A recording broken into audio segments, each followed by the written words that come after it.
I know it sounds crazy, but the first time I met Jamie, we didn't actually watch the movie. We left the theater before the opening credits even rolled. And yet, somehow, that night turned out to be the start of something I never saw coming. So let me back up a bit. I'm usually not much of a midnight movie guy. Movies at midnight feel like a gamble. You're either in for something awesome or you're just sleep deprived and explaining to yourself why you thought this was a good idea. But that Friday, I was feeling restless after a long week at work, and my roommate bailed on our plans. I figured, why not? The indie theater down the street was playing this cult classic I'd always meant to see. The idea of being in that dark room with a handful of other people at 12:01 a.m. somehow felt like a tiny adventure. When I showed up, the lobby was half empty and buzzing with that weird mix of late-night energy and popcorn grease. I grabbed a soda and scanned the crowd for a familiar face. No luck. Then I noticed him. He was sitting alone on one of those old leather couches by the snack counter, wearing a worn denim jacket and a beanie pulled low over his forehead, scrolling through his phone like he was waiting for someone who never showed. I don't know what made me do it, but I just walked over and said, "Hey, you here for the movie too?" He looked up, surprised, and smiled, a little crooked like he wasn't expecting anyone to actually talk to him. "Yeah," he said. "Midnight screenings are the best kind of weird, right?" That line could have been cheesy coming from anyone else, but something about the way he said it made me laugh. Before I knew it, we were chatting about everything and nothing. Favorite movies, weird midnight rituals, the best late-night pizza spots. The kind of conversation where time slips away and you don't even realize the lights dimmed and people started filing into the theater. That's when it hit me. The movie was about to start, and we hadn't even bought tickets yet. I glanced over at him and said, "So you want to actually watch this thing?" He shrugged, then pointed to the exit behind us. "Honestly, I'm good just hanging out. But if you want, we could grab a coffee instead." I hesitated for a split second, caught between following the plan I'd made and following this unexpected connection. Then I nodded. "Yeah, let's do that." We slipped out of the theater just as the opening credits flickered on the screen behind us. Neither of us said it, but I think we both knew this night was about something a lot more interesting than whatever movie was playing. And honestly, I couldn't wait to see where it'd go next. We stepped out into the cool night air, the buzz of the city muted but still present. The streetlights cast long shadows, and the occasional car rolled by, but it felt quieter somehow, like the world was holding its breath just for us. We didn't rush or have anything planned beyond getting coffee, so we just walked side by side without really knowing where we were headed. Jamie was easy to talk to. He had this laid-back vibe that made everything feel simple and good. I learned his name was actually James, but he went by Jamie because James felt too formal. He joked. He worked at a bookstore not far from where we were, which totally made sense once I found out he was the kind of guy who could get lost in any conversation about obscure authors or old films. We found a little 24-hour coffee shop tucked between a tattoo parlor and a laundromat. The place smelled like roasted beans and old vinyl records, and the guy behind the counter was wearing a bow tie and a grin like he'd been waiting for someone interesting to walk in all night. Jamie ordered a black coffee, and I went for a caramel latte, mostly because I don't know how to be cool and drink just black coffee. We grabbed a small corner table and slid into the booth. Outside, the streetlights flickered, and the occasional sound of a late-night passerby echoed. But inside, it felt like our own little world. Jamie started telling me about this book he'd been obsessed with lately, and I was surprised at how animated he got, like the words were spilling out because he wanted to share something really important. "You ever read something that just sticks with you?" he asked, eyes lighting up. "Yeah," I said, nodding. "Like stuff that feels like it's speaking directly to you, even if it's 100 years old." "That's exactly it," he said, smiling wider. "It's like these stories have a way of sneaking past everything and finding the parts of you you didn't even know were there." I felt a little flush in my chest, like maybe he was talking about more than just books. Or maybe I was just reading too much into it. I don't know. But the way he looked at me, the way the light caught his eyes, made it hard to stop paying attention. We talked about all kinds of things: movies, books, the weirdness of living in a city where everyone's always in a rush, but nobody really knows where they're going. He had this quiet honesty that I found rare, like he wasn't trying to impress me or hide behind some version of himself. He was just Jamie, and he was real. At some point, I noticed the clock on the wall. It was already past 2 a.m. The place was still crowded, but the vibe was shifting toward that sleepy, winding down kind of energy. Neither of us seemed ready to leave, though. We kept spinning stories back and forth, laughing at dumb jokes and sharing little pieces of our lives like we'd been friends for years.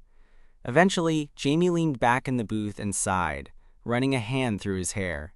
I don't know about you, but nights like this that feel like they could go anywhere, they're the best. I smiled because I felt the same way, even if I wasn't great at saying it out loud. Yeah, it's weird how the best moments come from stuff you didn't plan at all. He looked over at me, and for a second, it was like the rest of the world disappeared. No noise, no distractions, just that quiet, electric feeling between two people who maybe, just maybe, had stumbled onto something. Then the question popped into my head. It was silly, but real. So what happens now? Jamie shrugged, but there was a little grin tugging at the corner of his mouth. I guess that's up to us. We sat there for a while longer, just soaking in the moment, until the first rays of dawn started to peek through the windows. The city was waking up, and the magic of the night was fading, but something between us felt like it was just getting started. Neither of us had plans to go home yet. We walked out of the coffee shop into the early morning light, still side by side, knowing that sometimes the best stories don't start on the screen. They start in the spaces between. We ended up wandering through the city streets as the sun began to rise, the sky shifting from inky black to pale pink and gold. The streets were quiet, with only the occasional early riser or street cleaner making their rounds. Everything felt different at that hour, slower, softer, like the city was still stretching awake and hadn't quite decided what it was going to be. Jamie and I moved through it all like we were the only two people who mattered, talking about random stuff, sharing little bits of ourselves that felt too real for a first night. At one point, we stopped by this little park tucked between two apartment buildings. It wasn't much, just a few benches, some faded graffiti on the walls, and a patch of grass, but it felt like the perfect place to sit and just be. We found a bench and dropped down, the cool metal pressing into our legs. Jamie pulled his jacket tighter around him, shivering just a little. I don't usually stay out this late, or early, I guess, but this feels right. I nodded, feeling the weight of those words more than I expected. Yeah, me neither. It's like the world's quiet, and in that quiet, things feel a little clearer. He looked over at me then, eyes still sparkling from the night's energy but softened by the dawn. You're a good listener, you know that? Most people just wait to talk over you. I appreciate that. I shrugged like it was no big deal, but inside, I felt a little proud. I guess I've had some practice. We laughed, that easy, comfortable laugh that happens when you're both totally relaxed and don't feel the need to put on a front. For a minute, I thought maybe this was what I'd been missing. Someone who could just get me without me having to explain or pretend. Then Jamie's expression shifted slightly, like he was debating whether to say something. Finally, he took a breath and said, "Can I tell you something kind of weird?" "Shoot," I said, leaning in a little. I've been out for a while, but I haven't really had anyone I could be me around. You know? It's like I'm always one step away from having to hide or change how I act. Tonight, talking to you, it felt like a break from that. His honesty hit me harder than I expected. There was no judgment, no awkwardness, just real, raw truth. I swallowed and said, "I get that. I've had my share of moments like that, where I felt like I was playing a part instead of being myself. Feels like a weight you're always carrying." He nodded, and for a moment, we just sat there in silence, both thinking about what that really meant. It was weird how quickly someone could feel like more than just a stranger you met at a random midnight screening. After a while, I asked, "So what do you want now? I mean, after tonight?" Jamie smiled that crooked smile again, the one that made his whole face light up. "Honestly, I don't know, but I want to find out. Maybe we keep doing this. Talking, hanging out. Maybe we see where it goes." I felt this warmth spread through me, a mix of hope and excitement that I hadn't felt in a long time. I'd like that. We stayed on that bench until the sun was fully up, painting the city in golden light. Eventually, Jamie checked his phone and groaned softly. "Looks like I've got to head to work soon, Bookstore's opening in a couple hours. Same here, I said, feeling the sudden weight of a normal day waiting for me. But it wasn't a bad wait. It was the kind that meant something had started. Before we walked off in opposite directions, Jamie turned and said, "Hey, thanks for ditching the movie with me. Best decision I've made in a while." I grinned. "Yeah, me too." I walked away feeling like I was leaving something behind. A night I never expected. A connection that caught me off guard, but also like I was carrying something new with me. Something worth holding on to. And as I looked back just once, I saw Jamie waving at me, his smile bright against the morning light. I knew then that this was just the beginning. The next few days after that night felt kind of surreal. I kept replaying it in my head, the way we just slipped out of the theater and into this unexpected connection. It was like the universe had thrown me a curveball and I was still trying to catch it.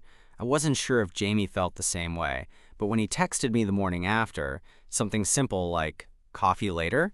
I almost did a little happy dance. We met up that afternoon at his bookstore, which was way cooler than I expected. It wasn't one of those sterile chains. It had this cozy, lived-in feel, with stacks of books everywhere, plants hanging from the ceiling, and that faint smell of old paper and coffee.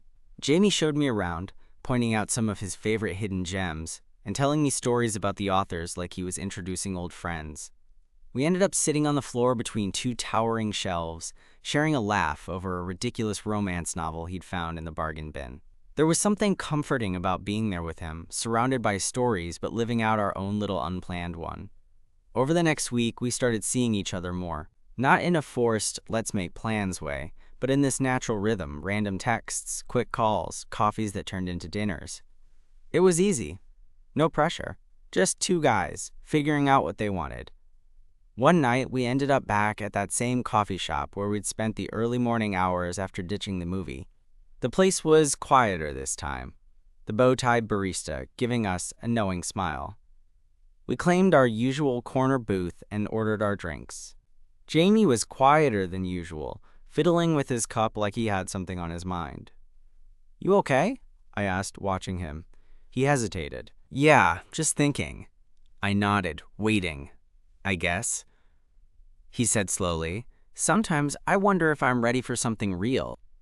Like, not just fun nights and conversations, but actual commitment." That hit me harder than I expected. I'd been feeling the same way, but was too nervous to say it. I get that. It's scary, but also kind of exciting. Jamie looked up, a little smile creeping back. "Yeah, I don't want to mess this up." "You won't," I promised. "We'll figure it out together." He reached across the table and took my hand. It was a small gesture, but it said everything. We sat there holding hands, the world outside fading away again, just like that first night. Things weren't perfect, of course. Life kept happening. Work stress, bad days, moments where we didn't quite see eye to eye. But every time we hit a rough patch, we talked, we listened. We found our way back. One night, a few weeks after we met, Jamie invited me over to his apartment. It was modest but full of personality. Posters of classic films on the walls, books stacked on every available surface, a record player in the corner. We cooked dinner together, laughing over burnt garlic bread and spilled wine. Later, we curled up on the couch, and for the first time, I felt like I was exactly where I was supposed to be. As the night wore on, Jamie looked at me and said, "Funny thing is, I almost didn't come to that midnight screening. I was going to stay home, watch TV alone, but something made me go." I smiled. "Glad you did." "Me too." That night wasn't about a movie. It was about two people who took a chance on something unexpected and found a connection that felt real and rare. And honestly, I couldn't be more grateful for the night we left before the movie even started. After that night at Jamie's place, things started to feel more substantial, I guess is the word. It wasn't just casual hangouts or spontaneous coffee runs anymore. There was this quiet understanding between us that we were building something worth holding on to. And honestly, It kind of freaked me out, in a good way. We fell into a rhythm that felt natural, but also exciting. Weekdays were filled with texts about little things. A song on the radio, a bad day at work, a funny meme that reminded one of us of the other. Weekends became our territory for adventures, whether it was exploring a new neighborhood or just binge-watching some terrible TV show while ordering way too much takeout. The kind of stuff that makes you think, this is what normal looks like. One Saturday afternoon, Jamie suggested we check out this little art exhibit downtown. I wasn't exactly an art guy, but he was enthusiastic enough that I couldn't say no. The gallery was small and tucked away inside an old brick building, with walls covered in paintings, photographs, and installations. Jamie's eyes lit up as he moved from one piece to another, explaining the stories behind some of the artists. I was more interested in watching him than the art itself. There was this way he got animated, like he was sharing a secret with the world, and it made me smile every time. At one point, we found ourselves standing in front of a painting of a cityscape at dusk, streets glowing with warm lights, windows flickering with life. Jamie turned to me and said softly, "I want this to be us. A life full of small moments, lights in the dark, things that feel like home." I reached for his hand, squeezing it gently. "Yeah, me too." We stayed there a little longer, just holding on to that feeling. It wasn't flashy or dramatic. It was quiet, steady, and exactly what I needed.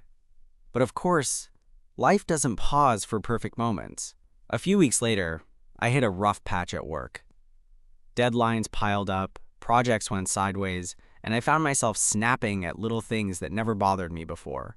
Jamie noticed right away, even when I tried to brush it off. One evening, I was sitting on the couch staring blankly at my phone when Jamie sat down next to me and just wrapped his arm around my shoulder. "Hey," he said softly. "Talk to me." I took a deep breath, the tension finally spilling out.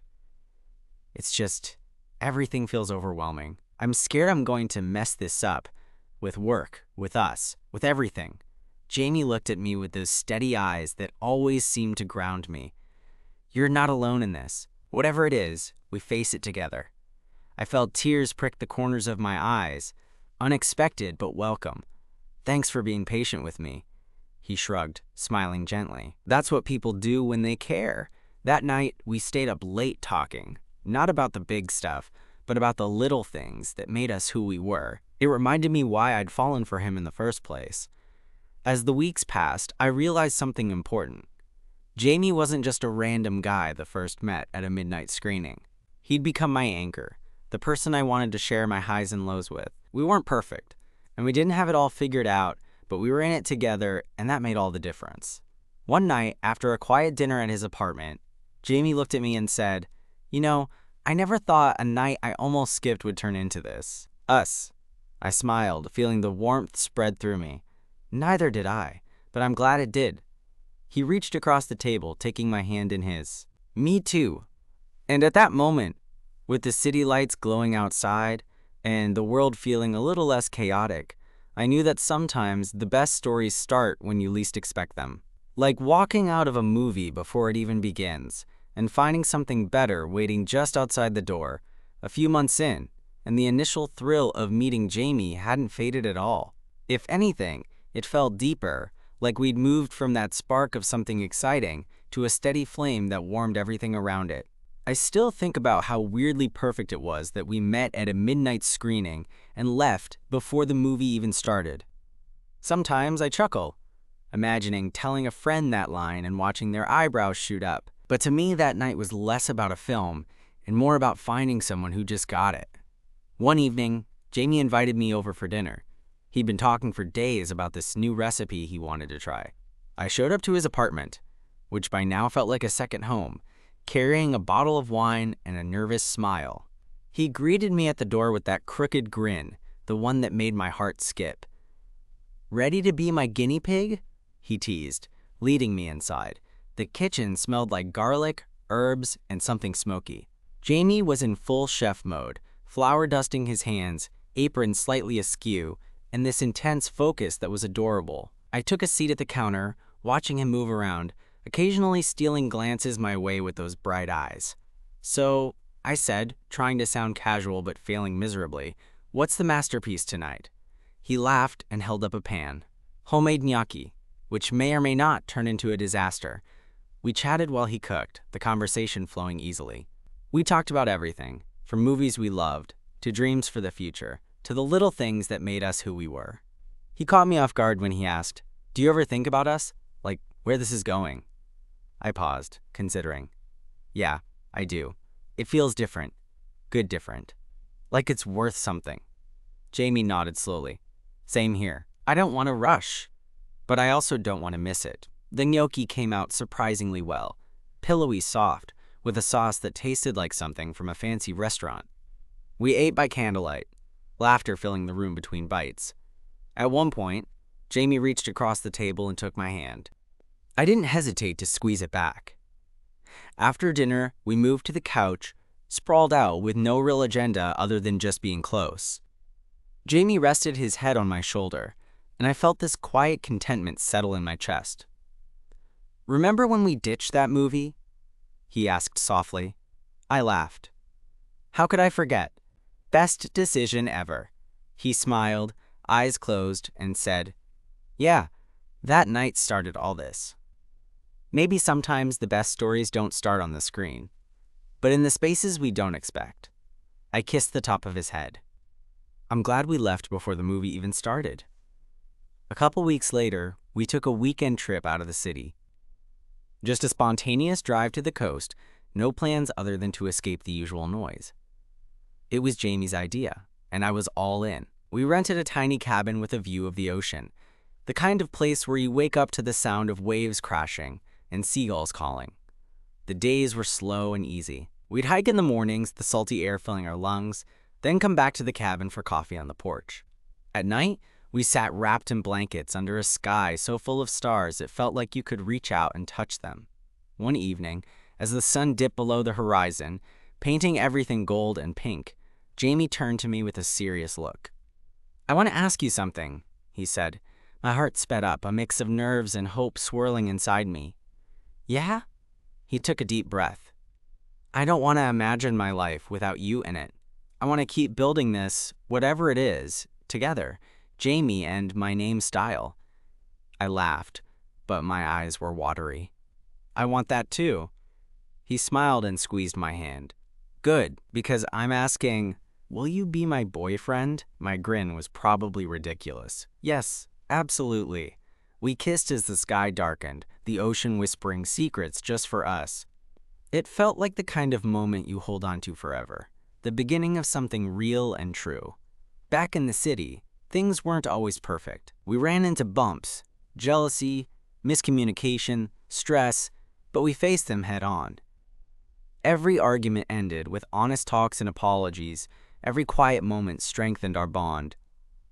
One rainy night, Jamie surprised me with tickets to a midnight screening. I raised an eyebrow. "Trying to make me relive the first night?" He laughed. "Exactly, but this time, we're staying for the whole movie." We sat side by side in the dark theater, hands entwined, watching the credits roll. And as the lights came up, I realized something. Sometimes the best stories start when you least expect them, and the ones worth watching are the ones you write together. Sitting there in the dark theater, Jamie's hand warm in mine, I couldn't help but think about how far we'd come from that first night when we ditched the movie altogether. The screen flickered, the story unfolding in front of us, but I was just as engrossed in the subtle squeeze Jamie gave my hand, the way his foot nudged mine under the seat. It felt like a quiet celebration of everything we'd built together. After the credits rolled, we lingered in our seats a little, neither of us rushing to leave. The crowd around us was slowly shuffling out, but Jamie and I just sat, soaking in the moment. "That was actually pretty good," I said, breaking the silence. Jamie smiled, leaning his head on my shoulder. "See? Sometimes you have to give the movie a chance," I chuckled. "Yeah, but I'm still glad we didn't watch that first one. What we have now is way better than any film." He looked up at me, his eyes shining. I feel the same way. Walking out into the crisp night air, the city felt different, quieter, somehow more ours. We strolled without a plan, the usual hum of the streets a gentle backdrop to our easy conversation. Jamie stopped suddenly in front of this small, cozy-looking bar tucked between two shops. "Want to grab a drink?" he asked. I nodded. "Yeah, let's do it." Inside, the bar was dimly lit with old jazz records playing softly. We found a corner booth, ordered a couple of beers, and settled in. The kind of place where you can talk forever and no one minds. "So," Jamie said, swirling his glass, "how are you feeling about everything?" "Us?" I took a slow sip, thinking about how honest I wanted to be. Honestly, it's been one of the best things in my life. I'm still learning, but I feel lucky, like I've found someone who gets me. He reached across the table, fingers brushing mine. "I'm lucky too. You've opened up parts of me I didn't know were there." There was a quiet vulnerability in his voice that made me want to hold him close. "You don't have to hide with me," I said softly. "I want all of you." Jamie smiled, a little shy. "I know, and it means everything." We spent the rest of the night sharing stories we'd never told anyone else, secrets and dreams and fears. It was like we were stitching together a tapestry of trust, thread by thread. A few nights later, things shifted unexpectedly. Jamie invited me over around midnight, saying he needed to talk. When I got there, the apartment was lit only by the soft glow of fairy lights. He looked nervous, sitting on the couch with his hands clasped. "What's up?" I asked, sitting beside him. He took a deep breath. "I've been thinking a lot about the future, about us. And I want to be honest with you. There are still parts of me scared to fully open up, past stuff that sometimes creeps in." I reached out, taking his hand. "Thank you for telling me. We all have our baggage. I'm here, okay?" We face it together. Jamie looked at me, eyes glistening. "I'm scared, but I want to try. With you." I pulled him into a hug, feeling the weight of those words. "Whenever you're ready, I'll be right here." In the weeks after, we worked through those moments. Awkward conversations, late night talks, mistakes and forgiveness. It wasn't easy, but every step brought us closer. One rainy afternoon, I stopped by Jamie's bookstore unexpectedly. He was sitting behind the counter, engrossed in a book. When he saw me, his face lit up. "Hey," he said, standing to hug me. We spent the afternoon shelving books, talking about everything and nothing. Before I left, Jamie pulled me close. "I'm glad you're in my life," he said, voice low. "Me too," I whispered. As I walked home, rain tapping softly on my jacket, I realized something. Love isn't always about grand gestures or perfect moments. Sometimes it's about showing up, being honest, and choosing each other over and over, even when it's messy. And maybe that's the best story any of us can be a part of. A few months after that rainy afternoon at the bookstore, Jamie and I found ourselves sitting on the rooftop of his apartment building, wrapped in blankets against the cool night air. The city stretched out below us, a sea of lights blinking like stars fallen to earth. It wasn't fancy or planned, just two guys with a bottle of wine, some mismatched chairs, and a moment that felt entirely ours. We talked about everything and nothing, the kind of easy conversation that comes from knowing someone inside and out. At one point, Jamie reached over and took my hand, his fingers intertwining with mine like they'd always belonged there. "Remember the night we ditched that movie?" he asked, smiling softly. I laughed. "How could I forget? That was the start of all this," he nodded.